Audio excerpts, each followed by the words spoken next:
Welcome and thank you for joining us for the Human Kinetics webinar, the methodologies of the overload system and how to program them effectively. My name is Alexis Kuntz and I'm the Associate Director of Social Media and Marketing at Human Kinetics, and I'll be the facilitator for today's presentation. The webinar is scheduled for 1 hour. The session is being recorded and will be available for playback. By the end of the day tomorrow, you can expect an email containing the link to the recording. Due to the large number of participants today, you'll be able to hear me and our presenters, but you will not be able to speak directly to us. If you're having problems with the audio, you may call in by clicking the Use Telephone option in the Audio tab and dialing in the number and the audio pin provided. We'll allow time at the end of the presentation for our Q&A session. To submit questions during the webinar, use the question function located above the chat function. Just type your question in the box and click Send. I'll collect the questions and provide them to the presenters during the Q&A. We're looking forward to a great presentation today, but first, I'd like to give you a little more information about each of our presenters. Christian Thibodeau is a strength and conditioning coach with over 22 years of experience. He's taught seminars in over 20 different countries and has worked with athletes in 28 sports at all levels. His training has also led him to work with competitors in the CrossFit Games and Mr. Olympia bodybuilding competition. An athlete himself, competing in football, rugby, golf, weightlifting, and bodybuilding, Thibodeau is the author of several strength and conditioning books, including The Black Book of Training Secrets, Theory and Application of Modern Strength and Power Methods, High Threshold Muscle Building, and the Maximum Muscle Bible, in addition to multiple training DVDs. He earned his Bachelor of Science degree in Exercise Science from Quebec University, where he also worked as a research assistant before moving on to full-time coaching. Tom Shepard is a head coach at TIBRB and works with a wide variety of high-level athletes from all backgrounds. His philosophy is based on learning how to use the body as one integrated unit and optimizing athletes' lifting mechanisms based on their body type. This approach has brought him particular success in the sport of powerlifting, where he has produced countless British, European, and world champions and record holders. In addition to his role, he also works closely with elite FTS, creating educational material, working with high-level lifters to improve their performance, and delivering seminars on the international stage, including the 2022 SWIS Symposium. So without any further ado, I'll hand the presentation over to Christian and Tom. So Christian, take us away.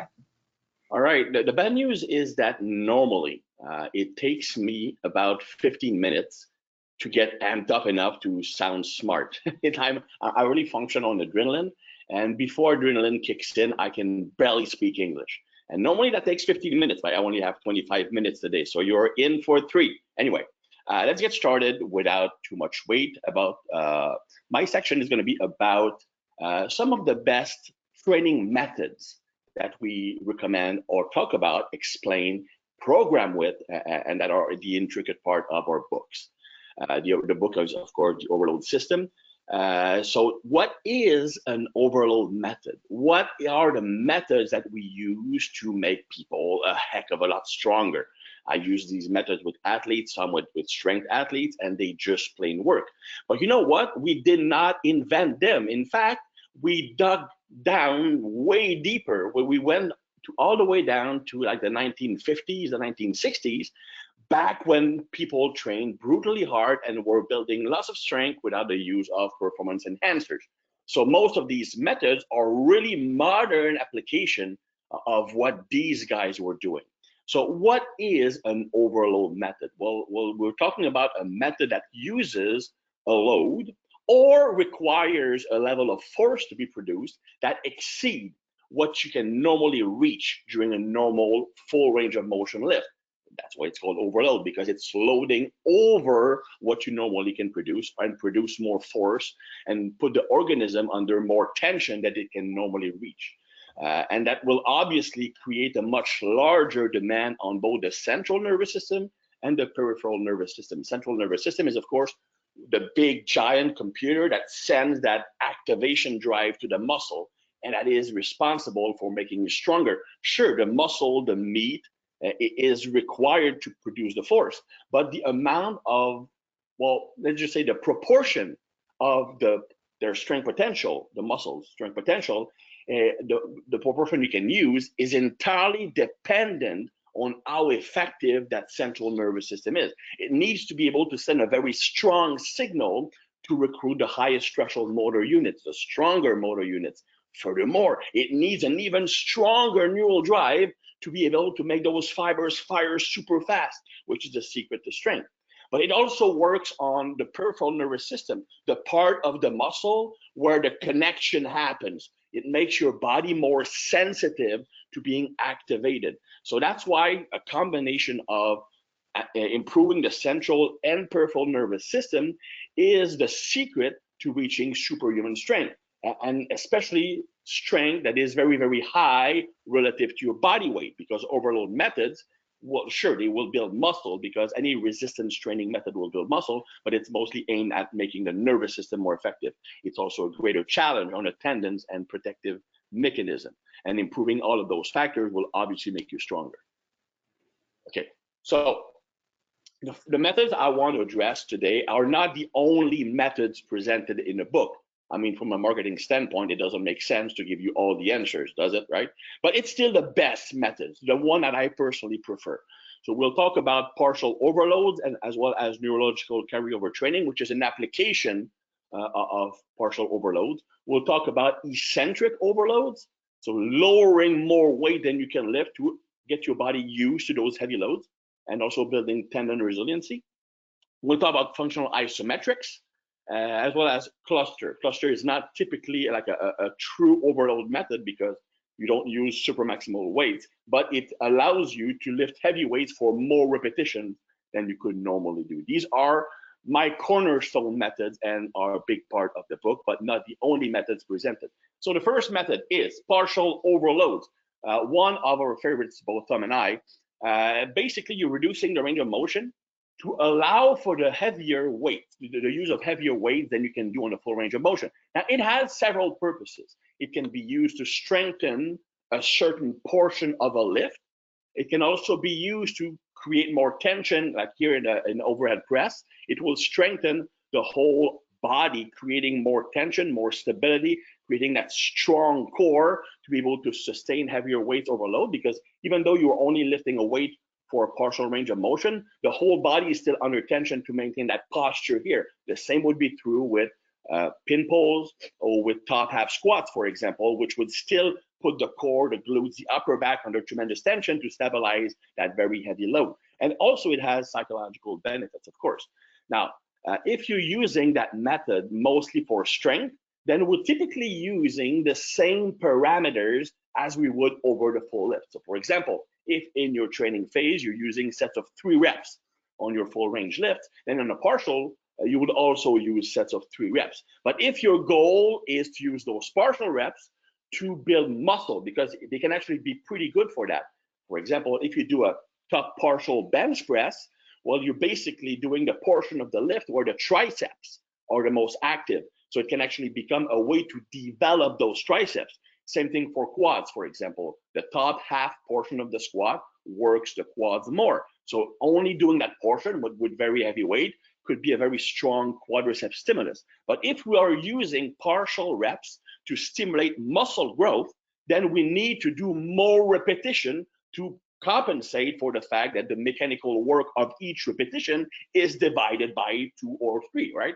So we typically do 2 or 3 more reps of partial if you're shooting for hypertrophy. For example, if in your phase you're having sets of 5 reps, then you would do sets of 7 to 8 partials if your main goal is to use them for hypertrophy. The video here doesn't work. That's the only video that doesn't work. Doesn't matter. We can pretty much get the idea. Now, there are several ways of doing partials. You can do them if you look on the left. That's a heavy squat, but above legal depth. So we cut depth short, which is basically, ironically, how most people are squatting, but they should be squatting lower. So that's not a full squat. It doesn't reach legal powerlifting depth, for example. But that's how I like to use partials for strength athletes, for example, just slightly above their full range lift. So it still transfers very well to the movement. That's something I'm going to talk about in a second. The closer the partial is to the full range of the movement, the more transfer you have. You can also do lifts from pins. So here, Pat, that's a bobsleigh athlete, by the way. He's 187 pounds, and that's something like 760 on the bar. That was for 4 reps.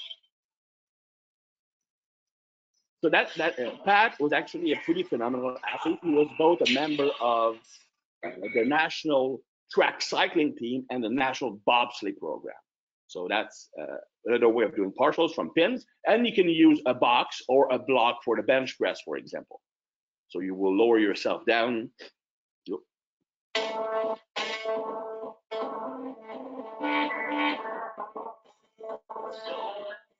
That's a very high box squat because that's a thrower and that mimics the knee angle he needs for a sport. Okay, so these are 3 examples of how you can use partial lifts. Now, what are their benefits? Well, first, the biggest benefit, in my opinion, it lies in the desensitization of the Golgi tendon organs. In your muscle, or more specifically in the tendons, you have those receptors called the GTOs. The GTOs basically are there to protect you against yourself. If they're sensing that your muscles are producing too much force for their own good, and you might tear something apart, it will shut down or inhibit force production. And that's one of the big reasons why you cannot lift more weight, okay? Now, the thing is that with most people, those GTOs are extraordinarily conservative. That's why most people, the average person, can use roughly 15 to 20% of their muscle strength potential. That's also why when you are under high adrenaline, you can basically lift a car with a baby strapped under. It means the adrenaline doesn't grow new muscle, it just shuts down the protective mechanisms. That's one of the reasons why some people can clean and jerk 500 pounds and barely look bigger than an average person, okay? So the heavier the load is, and you do the load without injuring yourself, the better it is at making those GTOs less conservative. So they allow you to use a greater proportion of your strength. That leads to really rapid strength gains. It also gives you a psychological boost. I mean, if you put 700 pounds on your shoulders and your max squat is 500, then all of a sudden that 500 feels a lot lighter. A lot of the heaviest squats or heaviest deadlifts or benches are missed even before the lifts start, just because you get psyched out by how heavy the weight feels, okay? Now, one point I mentioned earlier, the closer to the full range you're going with your partials, the more likely you are to be able to transfer those gains over the full range of motion. The best example would be a deadlift or pin pull, for example. There's almost no transfer to the full range of lifting if you do your pin pulls from above the knees. I mean, I always been really bad at the deadlift. I actually squatted more than I deadlifted. I could deadlift over 1,000 pounds from just above the kneecap. But from the floor, I was doing like 550. There was no transfer from me. However, deadlifts from below the knees transfer very well to full range of motion on deadlift. So that's something you need to consider.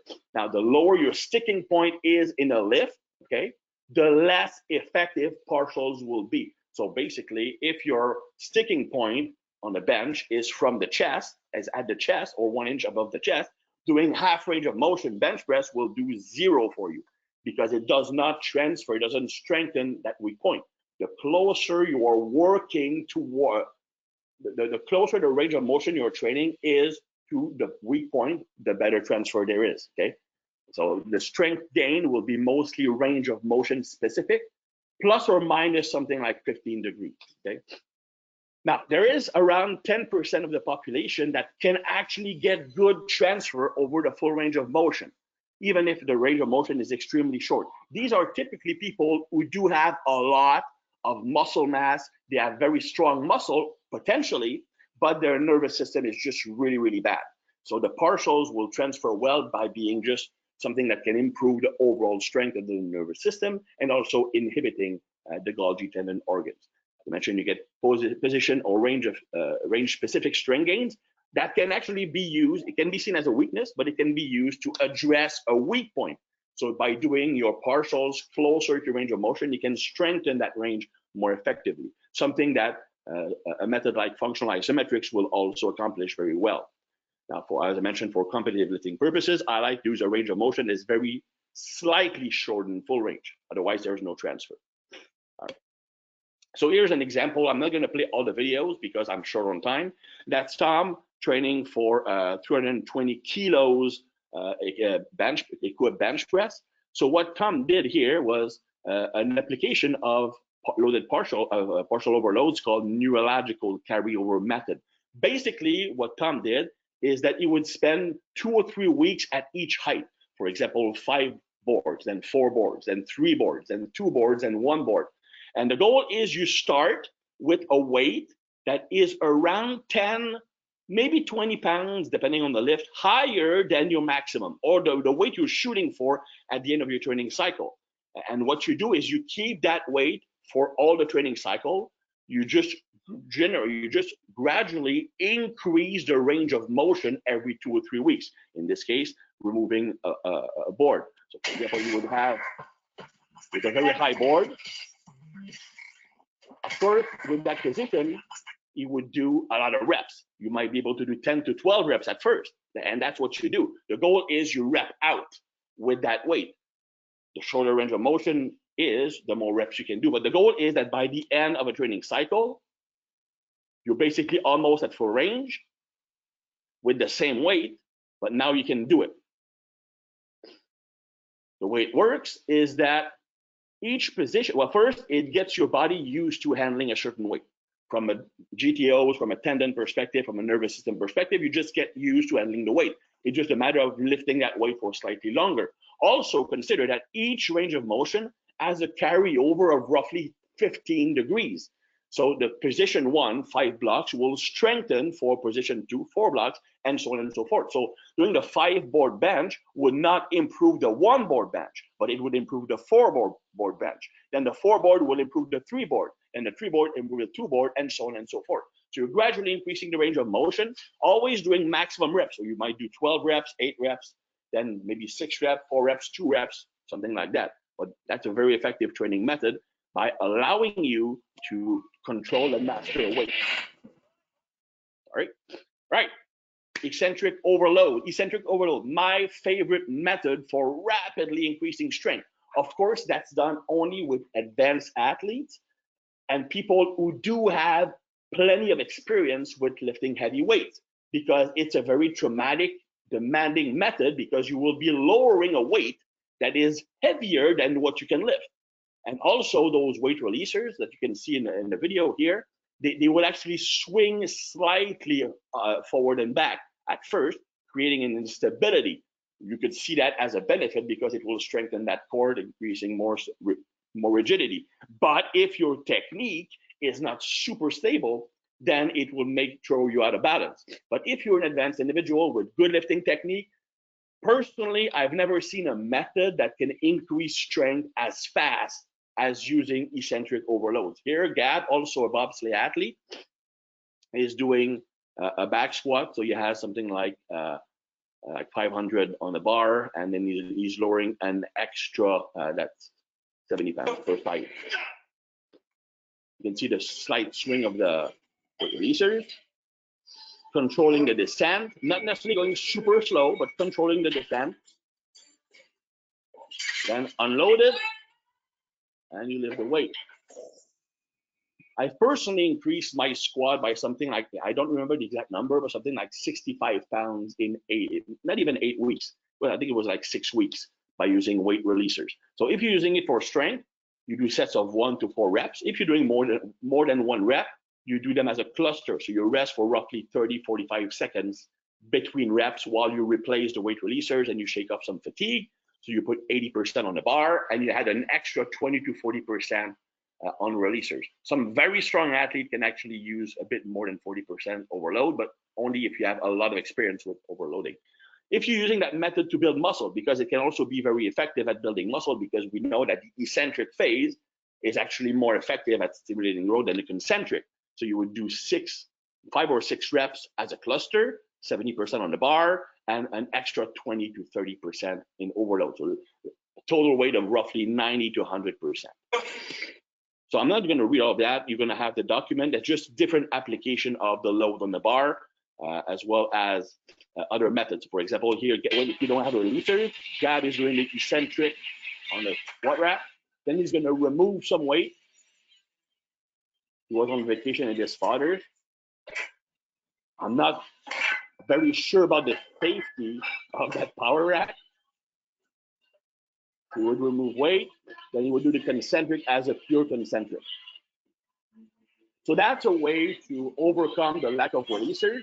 But personally, I find that just mind-numbingly boring, and I would prefer to shell out the $200 that the weight releasers are, right? And here you have Tom doing an eccentric deadlift, because you can't use weight releasers on deadlift. So you're going to have training partners removing and adding weight. So doing eccentric with less weight. So Tom was a bit more rotund back then. That was in his bigger days. Then adding weight on the eccentric, you need qualified partners. I'm doing a slow eccentric. So that's how you do eccentric overload on them. Here just other application. Again, you can just read that. It's just the same thing, but with different parameters. Another pretty cool method if you have weight releasers. If you're an athlete, that's one of my favorite methods because it strengthens all three contraction types, and all contraction types are needed for athletic performance. If you need the concentric to propel yourself, you need eccentric to absorb force, and you need the isometric to have a strong transition between absorption and propulsion. So here Gab is going to still use the releasers. It has something like around 80% on the bar, and there's roughly 120 on the releaser. That was a cluster set of 3 reps. So he's going to do the same thing with a slow eccentric, but he's going to have an isometric hold in a key athletic position. With the knee angle that he needs when he's sprinting or pushing that bobsled. 4, 4, 5, 6. And you're learning strength at the same time. All right. So that's another example of overload method. It overloads the eccentric, overloads the isometric portion of a lift. Very powerful training method. Now you have functional isometrics. This is probably the best method to strengthen a weak point or fixing a sticking point. Okay, so essentially you are putting the bar between 2 sets of pins. At first it rests on the lower pin, and then you're going to press it into the higher set of pins. That second set of pins is normally set just below your sticking point. Okay, why just below? Because your sticking point is not where you actually are weak. It's where you ran out of steam caused by the decrease in speed from the weak point. The actual weak point is roughly 1 inch lower than your sticking point. That's what you want to strengthen. So the top pins will actually act like a sticking point. So what you do is you start from the bottom pin, you press until you hit your sticking point, the pins, and you're going to press as hard as humanly possible against those pins. That basically teaches the nervous system to grind when you hit that sticking point and be able to overcome that sticking point through grinding. So Tom obviously here is using a very light weight. In reality, you are using more weight. I'm going to explain why. So you're pressing for roughly 6 seconds. If you're using it for strength or to strengthening a weak point, it's 2 to 4 sets of 1 rep of 4 to 6 seconds of pushing as hard as you can. For hypertrophy, you do it in a lower position for longer sets. So 5 to 6 reps of 3 seconds each, for example. So you have more time under tension. Now, in reality, you want to use more weight than Tom is using here. It was just for demonstration purposes, because what you want to do is have the bar feels like the bar feels when you're hitting your sticking point. So when you're pressing up, if the bar here is 155, then that's significantly lower than Tom's max. So when he hits that sticking point, it doesn't feel the same. The bar is going too fast into the pins, and the feeling in your hands on your body is not the same as when you do an actual lift. So you want the lift to feel as close as possible to a limit lift. So you want the weight on the bar to be roughly 80 to 90% of your max, depending on where the sticking point is. So when you are approaching that pin, because you're moving a pretty heavy weight, it does feel a lot like a regular normal lift would feel. And then you hit the sticking point and it feels like a sticking point. And you just train yourself to power through it. Okay, so that's actually a safe way, an effective way of improving or correcting your weak point. Especially, you can actually focus on making sure that your posture is proper when you're lifting, and that you. Now, the last method we want to talk about, and I'm going to be right on 25 minutes, but that's my personal record. Clusters. Clusters are my favorite loading schemes for strength. The weight releasers are my favorite method. clusters or a loading scheme, not necessarily a method. And it's not really an overload method because you're not using more weight than your maximum, but it's a way to use a heavy weight and be able to do more reps than you would normally do in a set. You do that by using pauses during your set. And in the case of clusters, between each rep, you have a rest, okay? You're racking the bar back down. So it's between 20 or 40 seconds, even as high as 60 seconds, depending on the method. Okay, so first you have Poliquin clusters. Poliquin clusters, that were the first clusters I was introduced to by Charles himself, but it only works with people who are not super strong or people who have very good strength endurance, or people who have lots of slow twitch fibers, or people who have a weak nervous system. The reality is that for people, for example, like Tom, when I asked him to do a set of 5 cluster reps on a bench press he would actually use less weight than a normal set of 5. The pauses were not enough to compensate for the unracking, racking the weight, because the Poliquin clusters only use 20 seconds between reps. So a Poliquin cluster, you have 5 repetitions with your 3 RM, so 3 reps max, with 20 seconds of rest between those reps. I adapted it to increase the rest to 40 seconds, which is what I use with stronger people or people with more fast twitch fibers. The Miller accumulation cluster is my favorite one when I'm trying to build strength. And there's a slight mistake. It's not 20. I kind of reverse both. So Poliquin clusters is 20 to 30 seconds. Miller accumulation is 30 to 40 seconds of rest between each rep. I will make that modification in your document. So a Miller accumulation, you do 4 to 6 reps with your 3 RM. So you give yourself a range, and you rest 30 to 40 seconds between each rep. That is a lot more doable than the original Poliquin clusters. You can also use Miller intensification cluster, which is much heavier. So it's 2 to 4 reps with a weight close to your 1 RM. So it would be like 95% of your 1 RM. So it's a load that you can hit on most days, and it's smooth, it's well done, it's not grinded, but it's not your true max, but it's very heavy. And then you would rest at least 40 seconds. I can go as high as 60 seconds here because the weight is so high. Then you have the Menzer cluster, which I never really use, but it's interesting, so you can read it.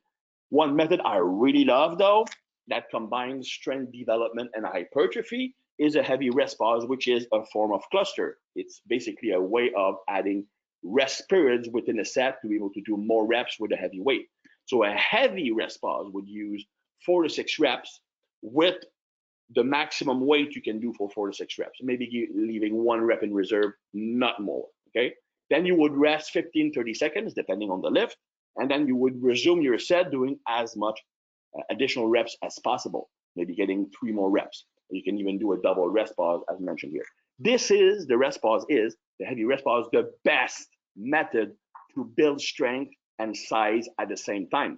Clusters, especially the Miller clusters, is the best loading schemes to build strength, and the weight releasers, in my opinion, is the best method to build strength. Functional isometrics, the best method to fix a weak point. So here you go. These are some of the pretty cool methods that are discussed in the Overload System Training book. We obviously explain how to use them in the program, and we go more in depth into explaining why they work and with which exercises you can use them, etc., etc. So for those who are still awake, I'm going to pass the baton to Tom for the second part of this presentation. Perfect. Okay, so right, so now hopefully you've got a bit of a better understanding of, some of the methods that we go over. What I wanted to do now with my section is to kind of show you what a training plan could look like when you start putting these methods together in kind of a periodized plan, with the hope that you're going to look at that and go, oh, that looks really cool, I want to give that a go, and then you'll buy the book and give it a go. Anytime Christian and I end up talking about these methods, especially the progressive range of motion and cluster methods and stuff like that, we always get tempted to kind of ditch whatever training plan we're doing to go and jump back on that bandwagon, because it is effective And if you're a person who enjoys training hard and enjoys training heavy regularly and being able to lift heavy kind of in every workout, the systems that we put forward in the book are probably going to sit really well with you. So I wanted to just give you an example of what a competitive training cycle might look like for someone like a powerlifter. In reality, you could use the methods that we go over in the book for strongman and any other strength sport as well. I just wanted to use powerlifting because it's a bit more one-dimensional than something like strongman. It's just maximal lifting. There's not carry events and endurance events and things like that. That does make the programming just a little bit more complicated, but you can still use the same basic principles that we outline here. It's just that the carries and the more kind of non-static events take on a little bit of a different flavor in terms of their programming. So the program that we're going to look at here is based around using the progressive range of motion system that Christian covered in his section as the main driver for the main lift for your strength gains. Now, you do not have to use the progressive range of motion system as the cornerstone of your program.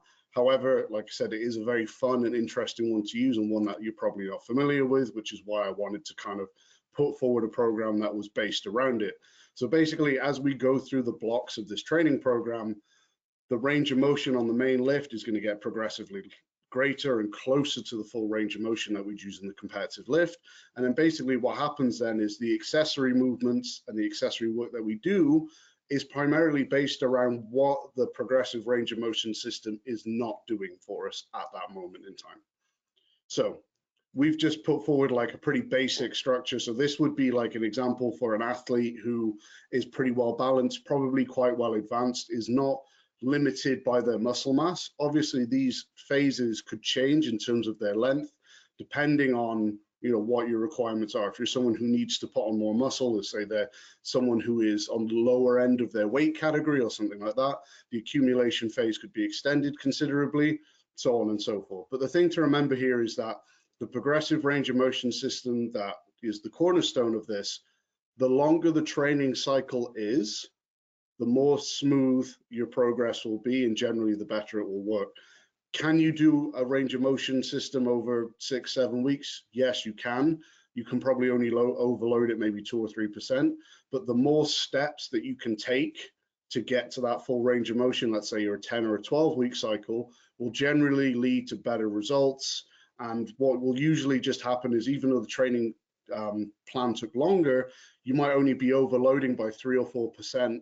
But what happens is when you actually test at the end of that longer training cycle, you end up hitting 107%, 108, or maybe even more, or you just end up hitting 104% for like a double or a triple. So the end result still ends up being better over a long-term scale, even though the training plan is longer. So let's look at what an accumulation phase might look like using an overload program. So the main thing we're looking to get out of the accumulation phase is really just to prepare our body for the more intense methods and the heavy loading that are going to follow. Obviously, at this moment in time, the range of motion progression is going to be like in the top third. So there's not going to be a huge amount of joint stress. Obviously, the loads are heavy, but we're not going to be going through long ranges of motion. There's not going to be huge amounts of stability demands or joint stress and muscle lengthening. So we need to get those facets or those stimuli from the other stuff that we do in our program. So primarily during the accumulation phase, we're looking at building tendon strength. We're looking at taking the body through greater ranges of motion outside of that progressive range of motion system. And we're looking at building stability through those larger ranges as well. And we need to remember that since we're not really touching the bottom end of our range of motion at this point, we need to do some work that stimulates or strengthens that bottom range of motion so that we're prepared to be strong and create force in those positions as we increase the range of motion from week to week. So this is what a basic accumulation block could look like. We're not going to just go through every workout here. I just want to I'm just going to pick the bench one because obviously it's the most important one of the week, and we'll just kind of go through why everything is in there. So we start off with a dumbbell bench press loaded stretch. We're doing that for one set of 3 minutes. So in this example, we're primarily using it to build up mobility. And to build up the tendon's resiliency to being in that stretch position. So obviously doing a 3-minute stretch position is going to mean that the load is pretty light. The idea here would simply be that if you can hit that 3 minutes without having to rest pause, you would increase the weight next time. And very simply, it's important to remember that with all of these loaded stretches, and again, we cover this pretty intensely in the book, it's not a passive, relaxing, yoga-like stretch. That dumbbell bench press loaded stretch is more of an isometric row than it is a loaded stretch. And that you're going to be actively pulling the dumbbells down, forcing the pecs, front delts, etc., to stretch as you go through it. And that's why as that 3 minutes goes on, you should be progressively getting further and further down into that range of motion. Basically getting our body accumulated and feeling safe and stable in those ranges of motion. After that comes a bench press iso hold, and HBT here stands for hanging band technique. So that basically just means that some of the load is hung from resistance bands to add a little bit of stability. And essentially all we do is accumulate 3 minutes of total time holding the bar in the top position. So you're going to unrack the bar, bend the elbow very slightly to lower the bar kind of like a 1/2 inch, and then you're going to accumulate 3 minutes of total time. Again, here, the focus is primarily just on, example, in the bench press example, keeping the upper back tight, keeping the shoulders packed down and retracted, and stabilizing the bar for lengthy periods of time. Once we've done that, that's kind of like our prep work to tick the boxes that we've done our mobility and our stability work. Then we would move on to the progressive range of motion work on the bench press. Here I've given an example of anywhere between 100 and 205%. In this example, as Christian kind of showed the videos from my own progression of this, that could be like a 5 board in weeks 1 and 2 and a 4 board in weeks 3. Very simple. You do 3 sets of many good reps as possible there. Then you'd move on to a bench press isometronic. So that is very simply an advanced version of a functional isometric. So again, we saw how to set up a functional isometric in Christian's section. An isometronic set is basically just an advanced method where you mix doing reps in that range of motion where you would press up to the second pin and come back down. You mix that with an isometric hold at the end of the set. And the reason we're doing that is because one all-out set on that isometronic method can have a pretty pronounced effect on your strength in that range of motion. So that means that we don't need to do a lot of volume to get the stimulus that we want to strengthen that end range motion. So we're going to be pretty tired after we do those progressive range of motion sets. They're going to be pretty all out. We can probably still sum up the energy to do one all out set on that isometronic low position, and that's going to do enough for us. And then after that, we've got 3 isolation exercises. Obviously, these could be chosen to hit weak points or whatever it is you need to work on, using an intensification method called muscle rounds. If you don't know what those are, look out Fortitude Training by Scott Stevenson. They're a pretty effective hypertrophy method that allows us to get a reasonable amount of effective reps in a very short time period, and that's basically going to be our hypertrophy stimulus. The reason that something like muscle rounds is good to use here is purely because we can get a lot of effective reps, but from a weight that isn't heavier than like a 10 to 12 RM. So again, we'd want to avoid beating up our joints, our ligaments, our tendons with any heavier loading on the hypertrophy work, because we're already overloading them with a lot of the work that comes before it. And then the other two, the squat and the deadlift days follow pretty much the same procedure. What I want to highlight there is just what we've got at the bottom there, which is the whole body and range of motion emphasis day. So because the progressive range of motion system is only training the top half at the moment, or top third, we want to do some work that takes us through an exaggerated range of motion that's actually greater than what we use in the competitive lift, so that we can continue to strengthen and be flexible enough and be strong in those positions. So we want to use variations of the competition lifts that take us to a greater stretch position than what we do. So examples down here would be a paused front squat with a narrow stance and with your heels elevated, a bow bar bench press where you do the bottom half twice, or a deficit deadlift, for example. Okay, let's move on to the intensification phase. So now we need to start gradually ramping up the load that we use on all our accessory movements. Remember, now we want to start improving our neurological efficiency with our heavier loads. We still want to continue increasing our tendon strength and gaining hypertrophy, but we're just shifting the emphasis a little bit now more towards neurological factors so that we're ready for the heaviest and greatest loading that comes in the realization phase. Now, we're still going to need to focus a little bit on our bottom end strength, because at the end of the day, that progressive range of motion system is still now only going to be at the mid range of our full range of motion when we get to this point. So we're still not hitting that bottom third of our range of motion on the competitive lifts during the week, during our main workouts. So we still need to do something to stimulate and strengthen in those positions. But also to make up for the fact that these methods are getting more neurologically intense, they're slightly harder to recover from, we want to get our hypertrophy stimulus with less workload, which we'll go over now. So again, we'll just go over the bench day because it's an easy one to talk about. So we've kept in the dumbbell bench press loaded stretch. However, now we've swapped to doing 3 sets of 60 seconds with a rest period in between. That's going to allow us to obviously use a greater load, take a greater load down into those extreme stretch positions. Also, the greater load and shorter time period is going to favor hypertrophy just a little bit more over tendon development. So we're still taking a greater load down into those stretch positions, but now it's also giving us a better hypertrophy stimulus as well. We've got the bench press iso hold in there as well. That again is being done for 3 sets of 60 seconds rather than 1 set of 3 minutes. Again, that's going to allow a greater load to be used. We've also ditched the hanging bands. We've ditched the extra stability demand now, which is again going to allow us to use more load and is going to more closely mimic holding those maximal loads that we're going to have to do when we test at the end of the realization phase. Then we move on to the progressive, the PRM sets. So again, that might look like a 4 board and then a 3 board and a 3 board. In this example, we keep the isometronic in there, but the difference now is that the initial set that we perform on the isometronic is done for anywhere between 4 and 6 reps rather than 6 to 8. So basically it's going to allow us to use anywhere between 5 and 10% more loading in that bottom range position. So that's going to be getting pretty close now to what's going to be pretty maximal weights off that bottom position. It's going to improve our starting strength out of the bottom. And again, just progressively get us stronger in that bottom position that we're not training using the PRM sets quite yet. And then our hypertrophy work has changed a little bit. It's now become more efficient. So we're now going to use myo reps. Again, if you're not familiar with myo reps, look them up by Borge Fagili. It's a very, very effective and efficient way of accumulating a lot of maximally effective reps for hypertrophy with not a lot of workload.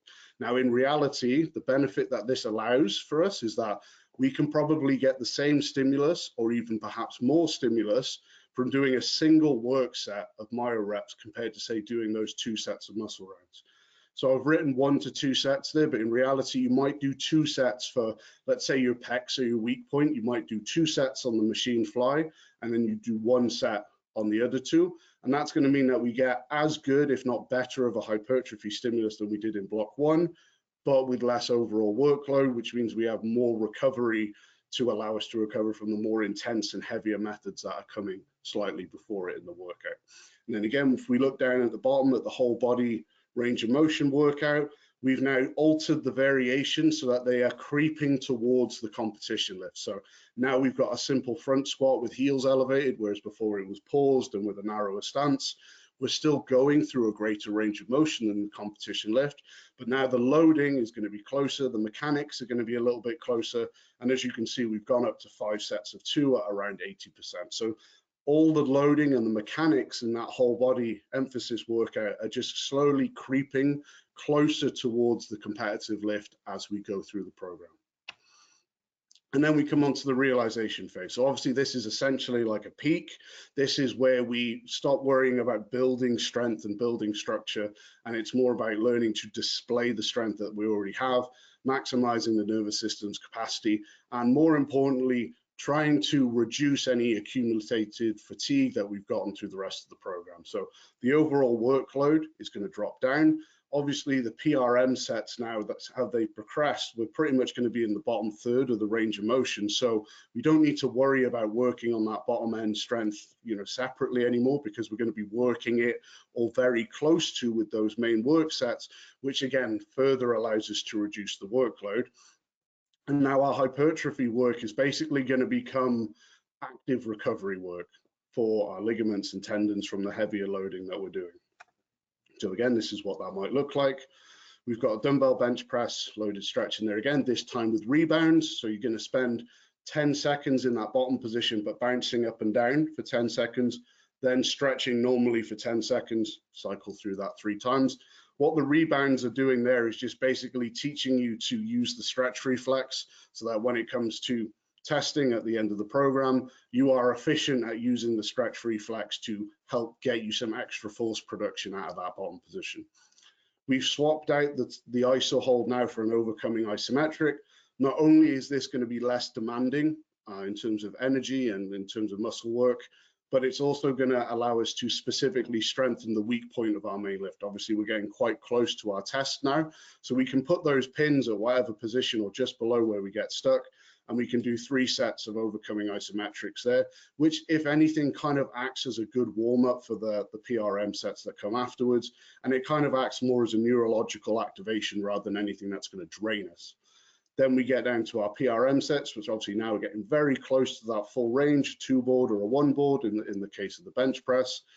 And our hypertrophy work is just going to become high rep, low RPE blood flow work. So like 2 sets, 20 to 30 reps, RPE 6 to 7. The idea essentially is that you should feel better after you do that work than before it. You shouldn't feel more drained, you should feel better, your joints should feel better, your muscles should feel better, etc. And that's essentially just to keep us healthy and able to perform when we're doing those main PRM sets. And then once again, if we look at the bottom now, the whole body range of motion workout has become slightly heavier again. Now we've gone even closer to the competitive lift. So in the example of the back squat, maybe we do a heel elevation or a paused back squat, or maybe a slightly narrower stance back squat, anything that just increases the range of motion just very slightly over what we're going to do in our competitive lift. And now we're going to use clusters, but we're going to do technique clusters. So it's basically a less intense version of clusters where we take a weight that's around 80 to 85%, and we'll do anywhere between 2 and 4 reps with a minute in between. The idea is just to work on technical proficiency. So the weight is still heavy enough, 80 to 85%, that we're going to get the neurological gains that we want, but they're not going to drain us too much so that it affects our performance negatively on the main PRM work that we're doing. How we do at the time. Okay, I'm going to go through these reasonably quick now so we don't run over. After this, we basically could just do a peak week and test there if you wanted to. So basically the PRM set would become 1 set where you go all out with the full range of motion. It's not uncommon to have athletes hit 2, 3, or 4 reps at their overload weight at that scenario. So, you know, they might do a triple at 102 or 103%. That's a pretty normal return on a 10 to 12 week training cycle using these methods. If you're an intermediate lifter, you could pretty much jump straight back into another cycle then after a couple of weeks of light training to deload. If you're an advanced lifter, or you're someone who needs to put on more muscle, you know, build up their structure a bit more, you're probably better off doing a block or 2 of more hypertrophy based work before jumping back into another cycle like this.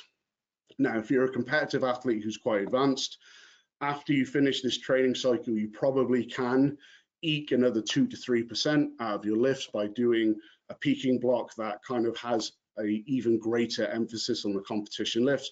You know, something like a modified or a pseudo Bulgarian approach that can work very well.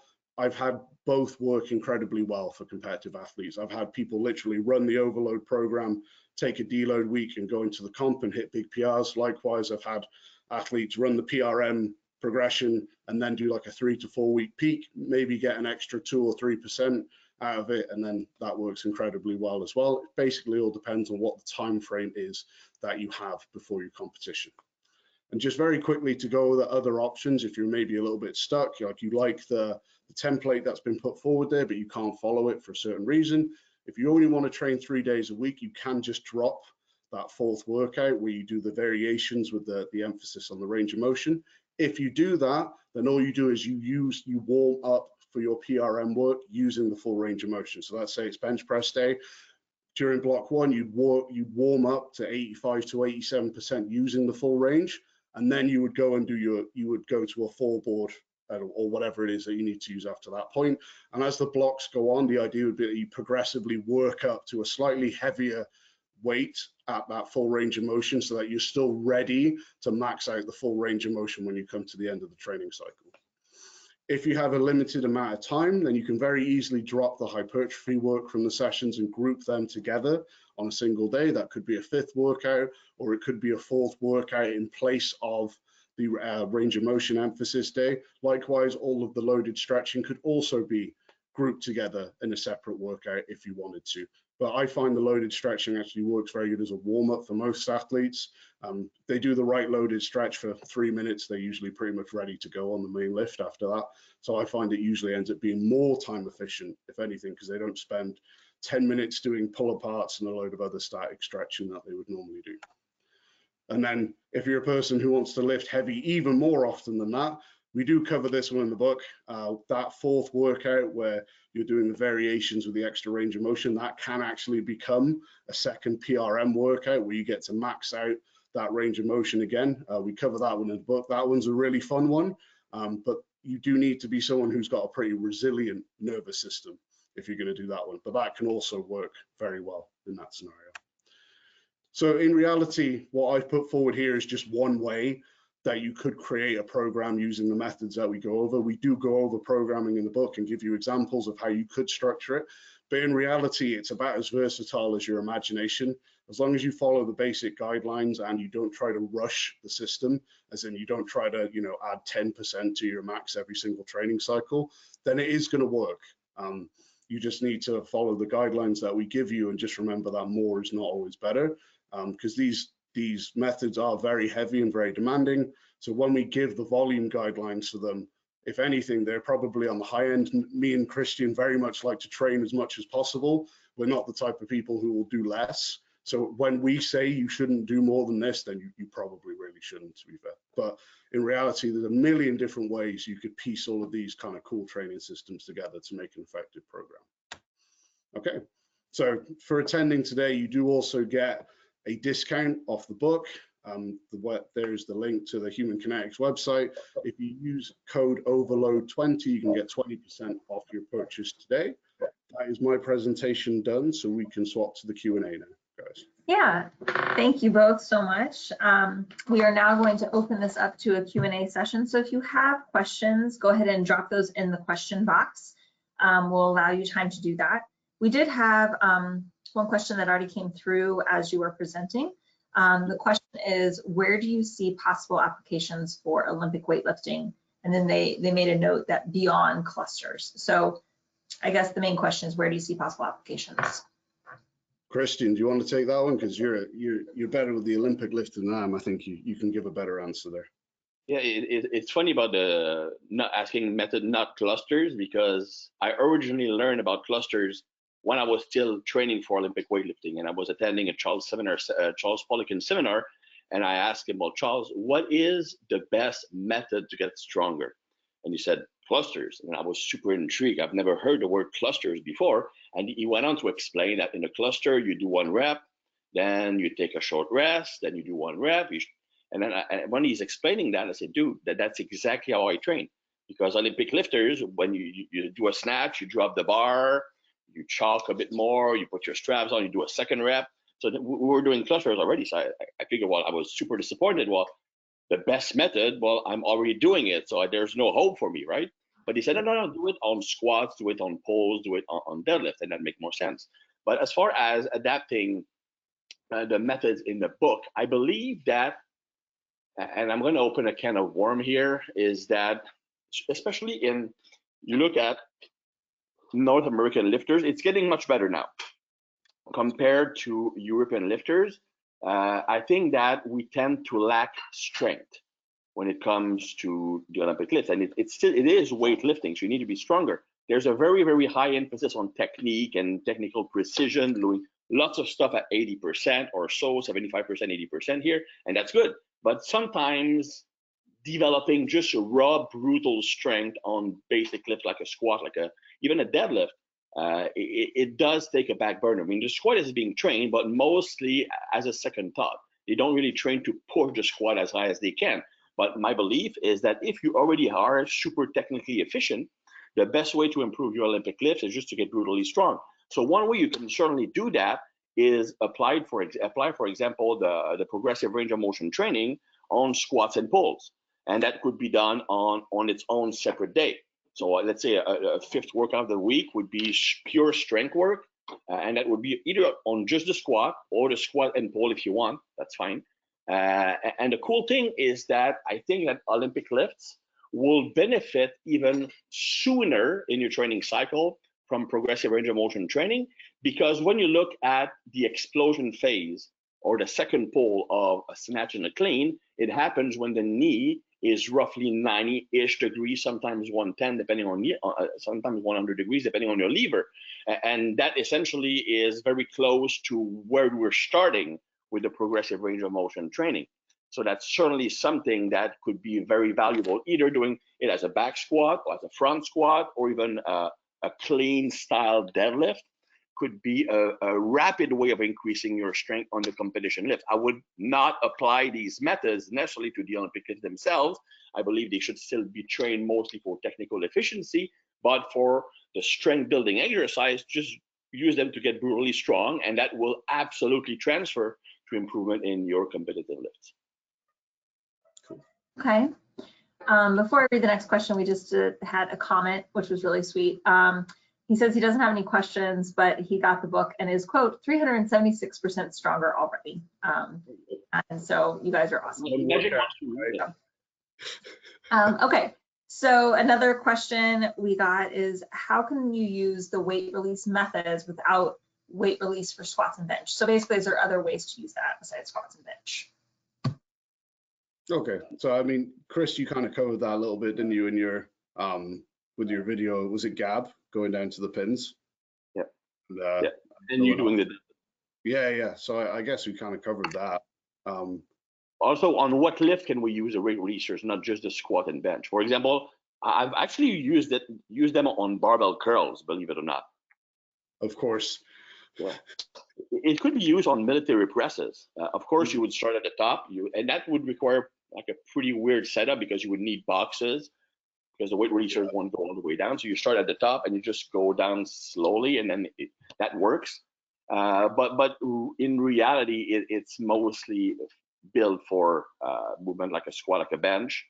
Like a deadlift, it doesn't really work. That's why when we use it, we have partners add weight. But yeah, it's pretty limited on the number of exercises you can use it with. But it's also understanding the principle. So you can use pure eccentrics with many lifts. So for example, if you're doing a chin-up, you could simply hold a very heavy dumbbell between your legs and do the eccentric like that. And then you would just have help getting back up and then doing the eccentric again. So it becomes a pure eccentric, but the point is that overloading the eccentric phase will help you gain more concentric strength in the future. Would you program volume the same way for that? Or would you do that a bit lower? If you're doing pure eccentric, so like someone's got 120% on back squat, they're just lowering to pins. Obviously, you're going to be doing sets of 1 really, because by the time you unload it and get it back up and all that. So volume wise, what would you say in terms of how it would compare to the amount of reps you do on, say, a weight releaser, like a third or a half? I'll probably half. But really, it's more a matter of I would not use them the same way. Yeah. Because the main benefit of the weight releasers is that it does train the transition between the eccentric and concentric. For example, earlier we talked about weight release. We talked about those methods for Olympic lifting. Ironically, in my opinion, one of the best use of weight releasers is using weight releasers on front squats. Yeah. And you would have the releasers unhook, if it makes sense, at the position where you're catching your clean. Yeah. Because even though it becomes unloaded when you reach it, which is the opposite of what's happening, there's actually a shock when you've done them, you know what I mean. It's a sudden change in perception. So it actually mimics the feeling you get when you catch a clean. So that we're going to make that catch position a lot stronger. That's a great idea. Okay, I think you touched on this too, but somebody asked a question about it again, is why is the Miller accumulation cluster method more effective than the Poliquin method? What was longer period. And again, because I made a typo in the presentation, the Miller accumulation cluster really has like 30, 40 seconds between reps. The original Poliquin clusters is 20 seconds. So that's the only modification. And by the way, the Miller cluster was the first cluster. Carl Miller invented clusters. Poliquin saw that, I think, in one of Carl Miller's presentation and came up with his own version. And Poliquin worked mostly with athletes like hockey players. And hockey players have very high level of strength endurance because that's the nature of their sport. I mean, they don't need to be really strong. They need to be able to maintain a certain level of strength production. And they tend to have more of a mix or even sometimes slower twitch fiber ratio. They're not as efficient lifting heavy weights. So for them, the 20 seconds was more than enough to benefit. I believe that he probably experimented with the Miller cluster at first and probably found that his hockey player just got freaking bored waiting 40 seconds between reps. So I think he saw that they can actually handle 20 seconds, but guys like Tom, like myself, that 20 seconds, especially on a big barbell lift, is really not doable or not efficient anyway. Okay. Okay, so we have another question that's asking, can you use the overload system, not just for powerlifting, but for football, basketball, volleyball, other sports, for example, and what would that look like? I mean, yeah, absolutely. I mean, you could use, it depends on what they're, I mean, Christian probably going a bit more in depth here, but like, you know, during their off season and in season, obviously it's gonna look very different, but if they're in an off season and they've got X amount of workouts they can do per week that are strength based, then there's no reason that their strength training workouts can't revolve around something like a progressive range of motion progression system or something like that. Like Christian said, the beauty of these methods is that they're very strong neurologically. And so, you know, if they're a football athlete who probably already has the mass and body weight that they need, and they need to get stronger and more neurologically efficient, and these types of methods are probably going to be the best ones for them in that regard. And I can see two applications or differences. I mean, some of these methods, especially the partial ranges of motion, maybe not, the progressive range of motion technique could be used early on the training cycle to build that strength foundation. But there's another application of partial overload, and it's called accentuation training. Accentuation training means that you're going to focus on the range of motion that is specific to your sport. That doesn't mean doing a sport-like movement in the gym. It means when you're doing a squat, for example, you're going to train in a range of motion that is specific to what you find in your sport. Like most sprinting sports don't really require you to go lower than 90 degrees. Cue Joel Seedman. But that's actually true. So the last phase in the training program with athletes, I actually like to use partial range of motion exercises rather than full range. First, ironically, even though we're using heavier weights, it's less demanding from a recovery perspective. There's less chances of injuries because you don't reach those most dangerous lengthened position in the bottom. You can use more weight in the range of motion you need to be good at your sport. So that's one thing we do. The last phase, we will do mostly those partial overloads rather than full range of motion. That doesn't mean that we go for maximal strength. That's one variation I would have between these methods used for powerlifting and these methods used for football or for another sport. I don't believe that athletes should train necessarily to a true 1 RM. They should probably not go below 3 or 5 reps in a set. It's not required. So you might need some modification in the loading schemes, but the methods themselves can actually be used in a training program. I guess some of the other methods as well, especially like the isometric family, like the overcoming isometrics, the functional isometrics, can be really useful in season as well for keeping their neurological gains and, you know, keeping their strength up with methods that are not going to be huge in terms of their energy expenditure, their muscle damage, or their recovery demands either. So, you know, their in-season training can still rely heavily on some of these methods, just the ones that are a bit easier to recover from. Absolutely. Some of my favorite methods for in-season training would be like functional isometrics and overcoming isometrics. I mean, overcoming isometrics is from a risk to return ratio when it comes to fatigue and neurological improvement. It's the best bang for your buck. And for example, for your lower body, you could do overcoming isometric squats, overcoming isometric spin pulls, and then you could do sled push or sled pull for weight. So all these methods, because there's no really eccentric, there's very little muscle damage. It's neurologically easier to recover from, but they will help you maintain your strength and your size in season. And then you can train the upper body mostly for injury prevention and more hypertrophy work. But yeah, it's certainly something that is worth using in season. Okay. All right, we have time for 2 more questions. One of these is about somebody's personal training, but I think it applies to a wider audience here. So they have gotten your book and it says that they only have an hour a day to train and they do 4 days in a row of training. But they're struggling, they're finding it hard to manage all of the training in just an hour. So what would be your recommendation if they wanted to do a whole body, would they do it 3 times a week? Would they do a gap workout?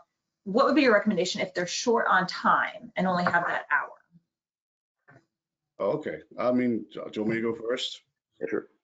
Yeah, I would, if we're going with the overload kind of mantra here, I would stick to more of like a methodology per day. So like you could split it into like, you know, like Christian's done a lot of work on the omni contraction system, where you have like an eccentric, an isometric, and a concentric workout. You know, you could have very easily have, you know, one day where you do the eccentric loading. The second day, since we're doing these in a row, you could do the isometric workout on the second day, which if it's primarily overcoming isometrics, functional isometrics, is not going to be that difficult to recover from. So you do the eccentric on the first day, that's going to be a tough one to recover from, but the isometric one's going to be reasonably easy, not too hard to recover from. Then that third day or the fourth day could be where you do your concentric lifting. So maybe you do lifts from pins, almost, you know, nearly over the full range of motion or something close to that. Or you could do the gap workout on the third day with some like low intensification hypertrophy work for your weak points, and then do the concentric work on the fourth day. But that works very well. And, you know, Christian and I, between us, have had countless people run that training system with 3 whole body workouts and a gap workout a day and a week, and it works very well. Admittedly, doing it 4 days in a row is not probably optimal. You'll need to tailor the volume and the intensity a bit, but if you use the isometric and the gap workout to kind of split the 2 harder workouts apart, then you're probably going to be fine. You just need to do a little bit less volume than maybe the average person who gets a day to recover between them. Ironically, we used to run like online training camps, and mostly for body composition and regular population. And the one we had the best results with was exactly what Tom mentioned. So we would have one day where we have more eccentric focus, probably not overloads, just slow eccentrics. So for example, lowering the bar in 6 to 8 seconds, and maybe increasing the duration of the eccentric during the phase.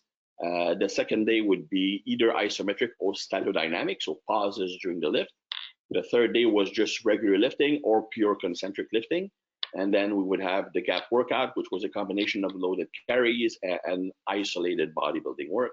And that's when we actually had the best result from a combination of muscle growth and body fat, or body composition changes. It was really wild. Actually, that was the first time that I actually trained Gen Pop clients using a more of a high performance system, and the results were shocking. So you probably would stick with 4 lifts per workout. So you have probably like one squat, 1 press, 1 pull, 1 hinge. I would personally finish with a hinge, and that's just me because of my levers. Once I'm doing a hinge, I'm done for the day. I mean, I'm shut down. I can't do anything. But for some people, the squat might have the same effect. So basically, you would forego the logic of putting the big lifts first. So you would start with a big lift, but that doesn't shut you down, and you always finish with the lift that you know that once you've done it, you're through. I suppose in this context as well, it's important to say the concentric day could also become, like Chris said, it could be loaded carries, it could be sled work, and it could be power work. You know, all stuff that's still going to tick that box of being concentric action, but is also going to be significantly easier to recover from than maybe maximal loading from pins or something like that. Exactly. All right, so our last question is regarding clusters. And this individual, he says he's been doing them once a week for 3 months now.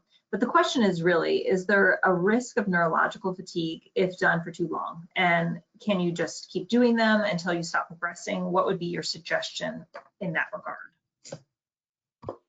Go ahead, Chris. I know you've written the whole article on using nothing but clusters for 12 weeks. So, I mean, and first, if it was that easy to kill or drain your nervous system, we would not be here as a species today.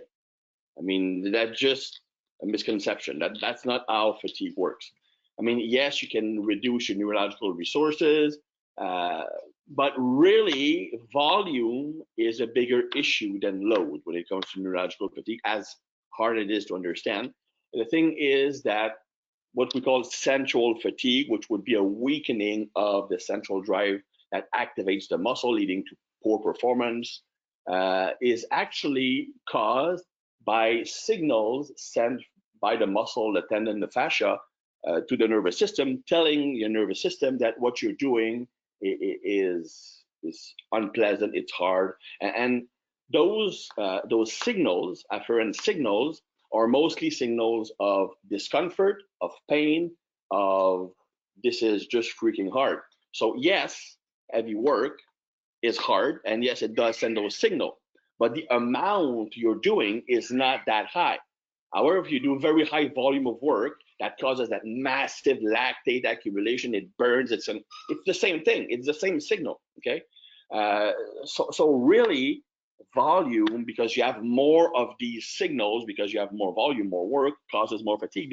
The thing that is the hardest to recover from neurologically is hard conditioning.